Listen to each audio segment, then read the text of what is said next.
Comment se forment les montagnes? Au cours de l'histoire, de nombreuses hypothèses ont été émises. À la Renaissance, par exemple, certains savants pensaient que les montagnes étaient attirées par les étoiles.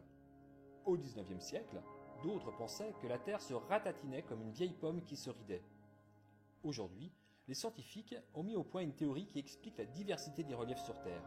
On l'appelle la théorie de la tectonique des plaques.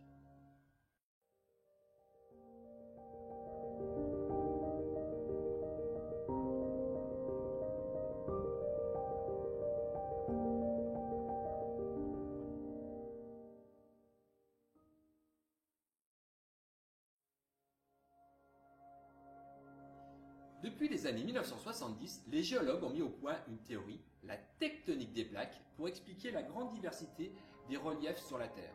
Ils expliquent par exemple la présence de cette grande chaîne de montagnes sous-marines qu'on appelle la dorsale océanique. Ils permettent également d'expliquer la présence d'une grande faille à San Andreas en Californie. Cette théorie permet également de mieux comprendre aussi la formation des Alpes et de la chaîne de l'Himalaya. Les scientifiques ont mis en évidence que la croûte terrestre est divisée en plaques. Leur mouvement s'explique par la présence au cœur de notre planète d'un noyau très chaud, de plus de 5000 degrés. Pour évacuer cette chaleur vers la surface, des mouvements de convection se développent dans le manteau et animent les continents, donnant naissance à des failles, des océans ou des chaînes de montagnes.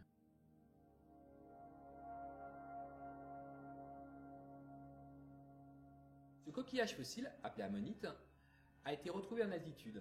Il est le témoin, non pas du déluge, comme on le pensait autrefois, mais de la présence d'un fond océanique qui s'est transformé en roche, puis porté en altitude par la puissance des forces tectoniques.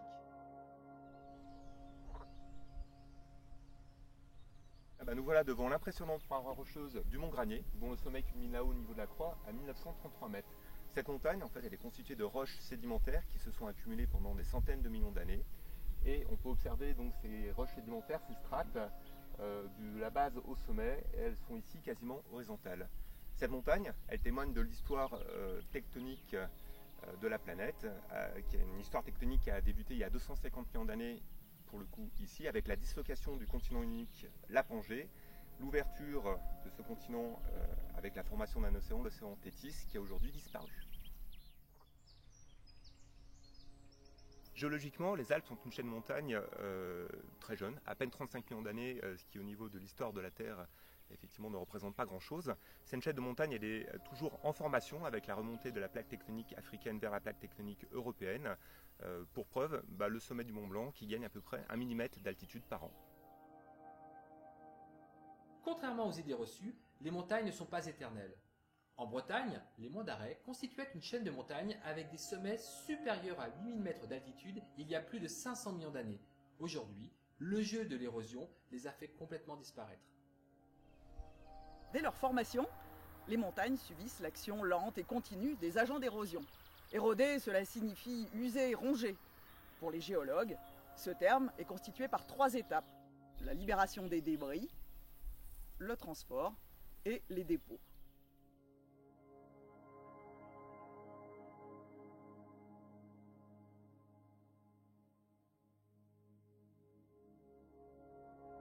De nombreux phénomènes chimiques et mécaniques entrent en jeu, comme la dissolution de la roche par l'eau, ou encore l'action du gel-dégel, l'action du chaud et du froid avec la dilatation et la contraction de la roche, ou encore l'action des frottements des débris transportés par l'eau, par le vent, ou encore par les glaciers.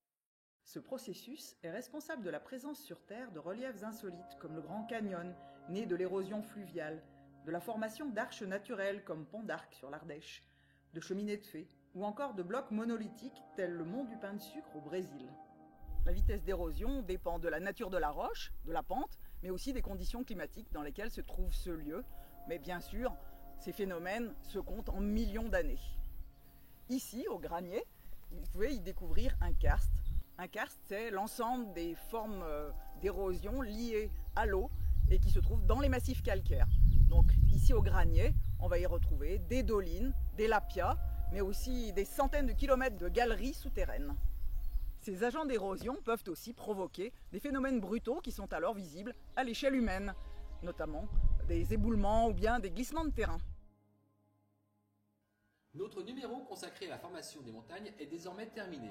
Je vous invite à nous retrouver dans notre prochaine vidéo consacrée à la vie de la faune et la flore alpine.